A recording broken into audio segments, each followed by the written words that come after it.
So what are some of the unique challenges of family-owned businesses?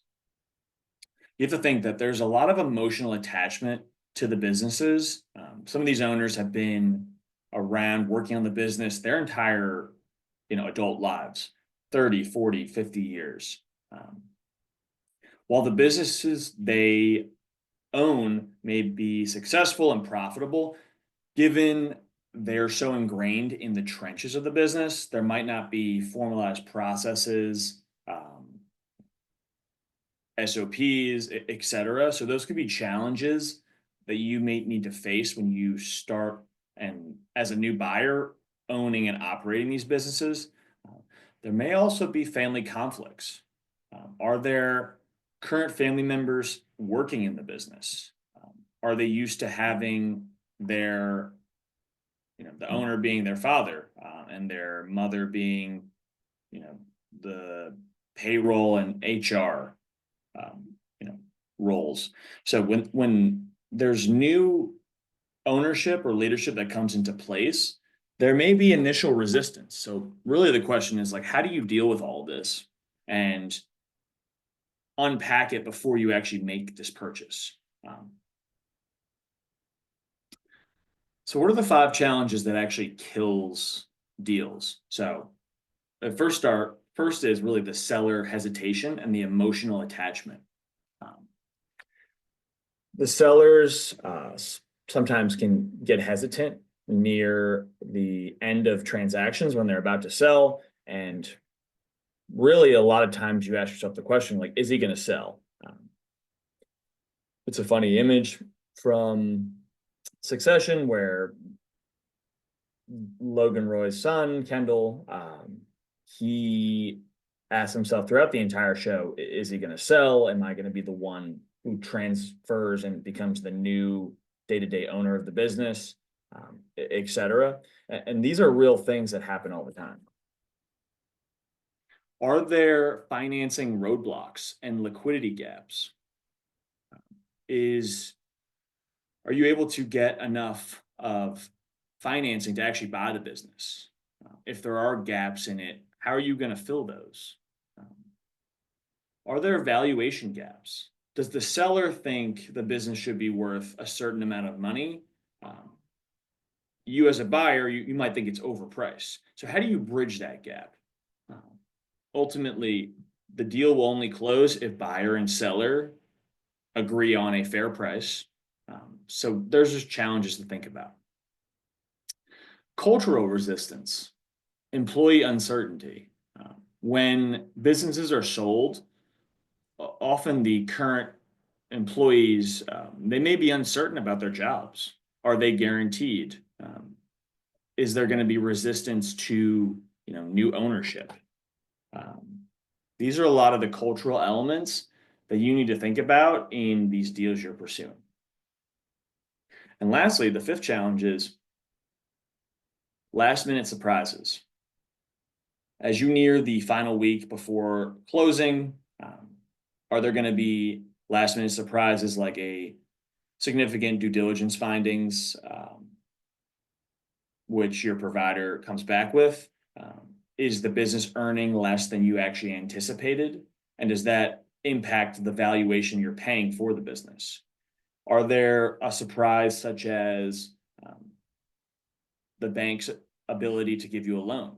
Is there a shortfall in a business because you're not able to get full bank lending? Let's break down some of these challenges and figure out the best way to solve them.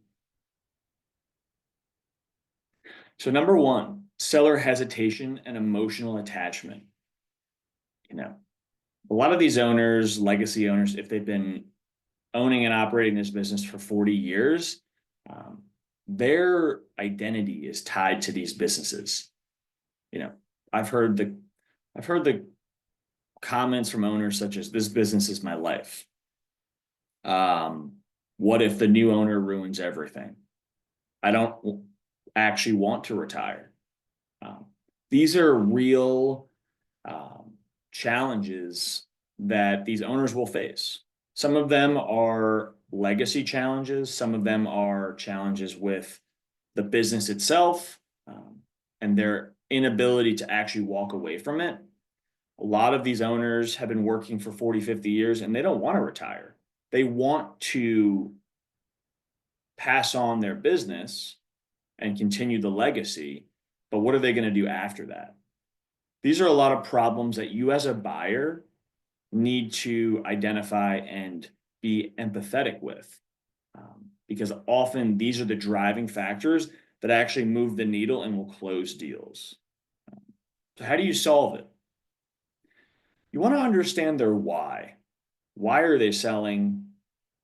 Why do they want you as a buyer to purchase their business? Is it purely monetary basis? Do they think you're a good fit to continue the legacy? If you learn the business owner's why, this can be very fruitful to establish that relationship. You can solve some of these challenges with a phased transition approach. Some sellers will work for 12 months and kind of ease their way out of the business. This is beneficial for two reasons. One, it allows you time to learn the business from the seller and set yourself up for success. And secondly, it gives the seller a transition period where they can continue to keep working in the business and slowly ease their way out to get some sort of closure with the business, and they know that it's in good hands. I found phased transition periods highly beneficial for both buyer and seller because it makes both parties walking away comfortable that they're ready to take on that next challenge, and the old owner is ready to walk away from his baby and his business because he knows it's in good hands. Another way to solve the valuation and financing gap is to use seller financing, which is really just taking a piece of the proceeds and putting it in the form of a seller note. So you have less requirements from the amount of money you need to obtain from a bank, and it incentivizes the old owner to keep working with the business. And the major takeaway is you as a buyer needs to convince the seller that you are a steward of the business. You are not going to come in and disrupt it and potentially damage the legacy business that he or she has built. And you're going to be empathetic with answering why they want to sell the business and how you both can achieve these common goals together. We talked about it. Financing roadblocks and liquidity gaps. So the problem is, the financials aren't clean. Seller wants a all cash deal. Financing falls apart last minute. These are some problems you'll uncover when you pursue businesses and you're in that due diligence period. You can solve it through a variety of ways. For example, the financials aren't clean. You can work with a financial due diligence provider to understand, are the financials not clean because of a poor accounting procedures, or are they not clean because they're materially misstated? If it's the latter, that could potentially impact your deal. If it's simply that the financials need to be cleaned up, you can work with CPAs and other providers to have that in your 90-day action plan when you assume duties as that new owner. When sellers want all cash deals or you have issues with financing from banks, you can use things such as the SBA 7A loan, which is a government-backed loan program that can issue $5 million loans and below for some of these small businesses. You can also negotiate some seller financing to bridge the gap between what the seller perceives the value as and what you as a buyer think and can get a loan for. You could structure milestone-based payments, and if you're not using SBA loans, that's allowed. Other things you can do are partial equity buyouts. So you can purchase 80% of a business, you can keep and let the old owner retain 20%. These are some of the structuring things. I have talked specifically about ways to structure deals in depth in prior webinars, so feel free to reach out after, and I'd be happy to share some recordings.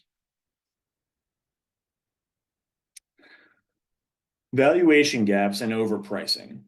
So this is a real challenge, and I thought this image meme from Succession was kind of hit the nail on the head. Sellers, they have, they don't know you. You are a new buyer, you're a new person, and very rightfully so, you need to gain their trust, because if they've had a legacy business, they have probably been approached by other buyers many times to purchase their company. Some of these sellers have never gone through this process. So you need to really pull down, really establish that rapport early on in order to gain trust with them and then work together to solve some of these challenges and these valuation gaps and overpricing. If we think about the sellers, some of the problems are, they price it based on emotion. If they're part of a group that has, if he's part of an industry group and he or she's had friends that have sold their businesses, they may price their business based on what others in their network have sold.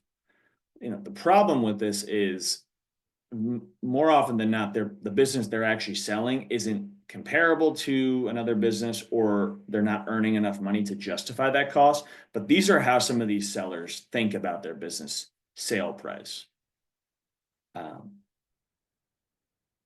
Another problem and challenge will be, personal expenses and the amount they put into the business may distort what they think about their profitability.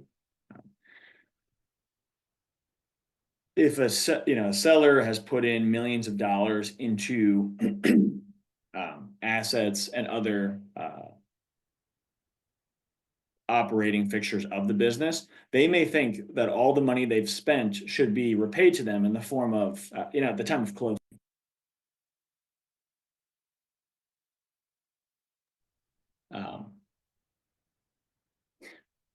But in reality, a business should trade on, the earnings of the business, not the total dollars that the owner has sunk into the business over 20 years. This is a challenge because a lot of sellers will push back on this, and really just walking them through, one, how banks view their business, because ultimately you won't be able to get a loan unless the bank agrees with your valuation. And two,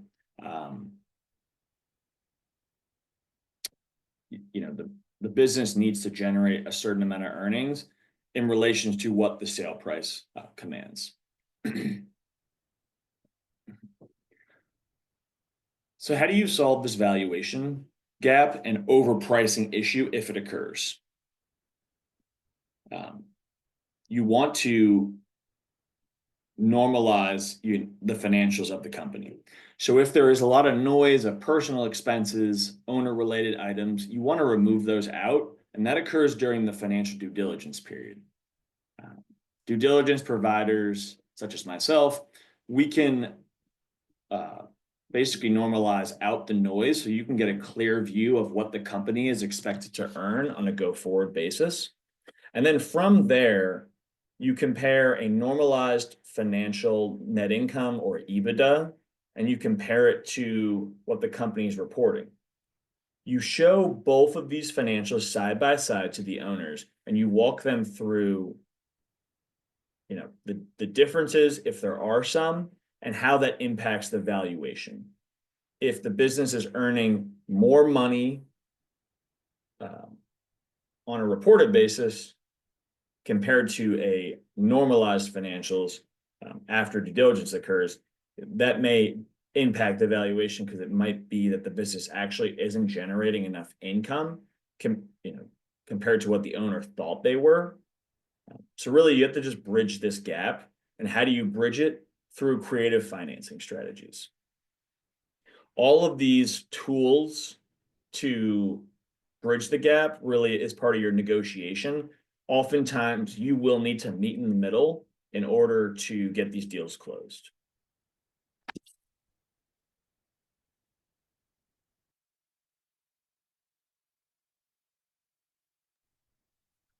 Number 4, cultural resistance and employee uncertainty.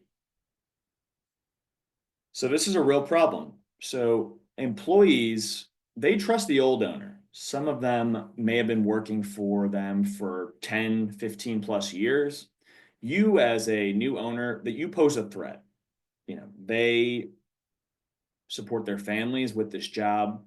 There's often fear of layoffs, changes, and just loss of the culture that they grew accustomed to. So you need to understand that these are real problems you'll need to face and work through, because these key employees and customers are necessary to continue growth as you assume duties as a buyer. We go back to the original prompt. The attendees, you all said that you were all business buyers. If you are, do speak to owners. A lot of these people have similar concerns. This speaks to the culture a lot of owners want to continue going forward. So as a buyer, you can assure them that there will be no layoffs initially. Obviously, you'll have full control over that and autonomy once you do assume duties, but just giving them a good faith of, we'll do our best to maintain the culture of the company. There won't be significant changes in benefits, etc. That's how you get the seller to endorse you to the employees and really incentivize them that I'm putting my faith in Brad. He's going to be a great new owner. I'll be a part of this transition period to ensure that you all are on board and we can continue the sustainability of the business going forward. Because you're not just buying a business, you're inheriting the relationships the company's had for its entire legacy. The relationships of the employee base, the relationships of the community the business operates in, and the relationships of the key customers they work with. Some of these customers might have been around for 10, 15, 20 years. So it's important to note that you're not just buying the business, you are inheriting these relationships going forward.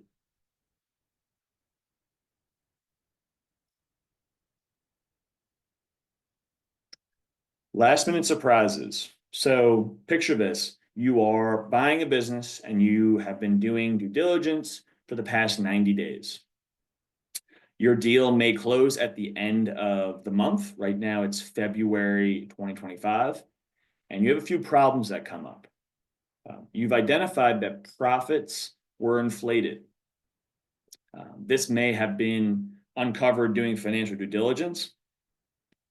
You might have also uncovered there are no formal customer contracts. Some of the key customers could, in theory, walk away when you assume duties as a new owner. There may be some unrecorded liabilities. The company may have some back taxes they owe. These are all things that I think about as last minute surprises in deals.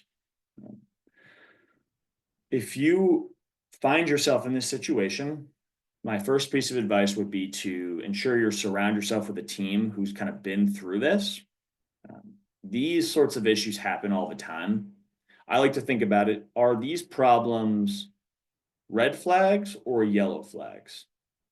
Red flags can materially impact if the deal will close. Yellow flags are operational challenges that you should identify early on when you assume new duties as an owner.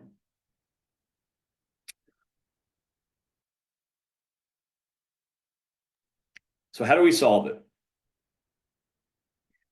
You first solve it by speaking with your team and finding out and developing a game plan of how you're going to approach these things to the owner.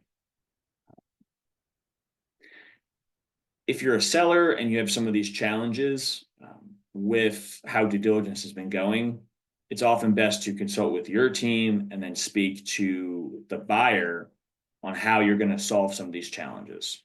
Um, Speaking from experience, typically these are best done over the phone or in person. You don't want to be sending some lengthy emails about valuations or the concern about the business closing over email, especially if you've been working with owners for 90 days. It's very possible they're getting fatigued with the deal, having answered probably hundreds of questions, providing documents.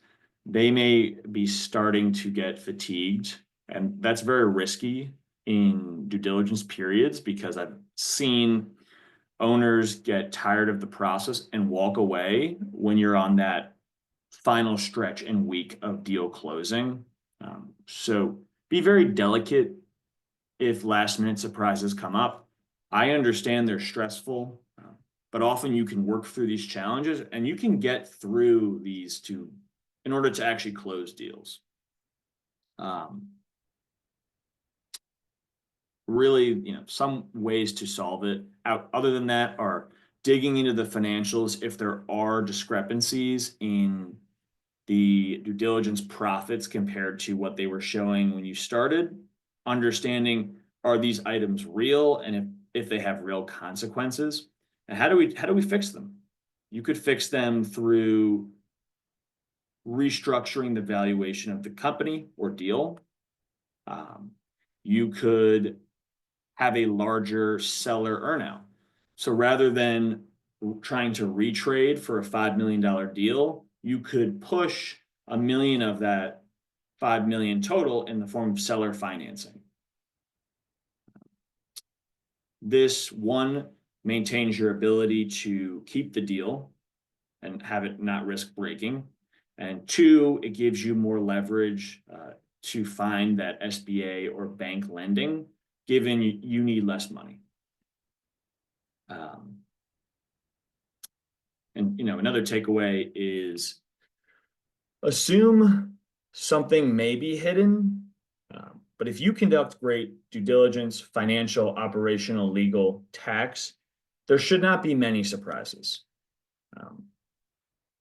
Certainly, when you assume new duties as the owner, you will learn much more about the business, but proper due diligence mitigates the risks that you miss a material item and make it very low.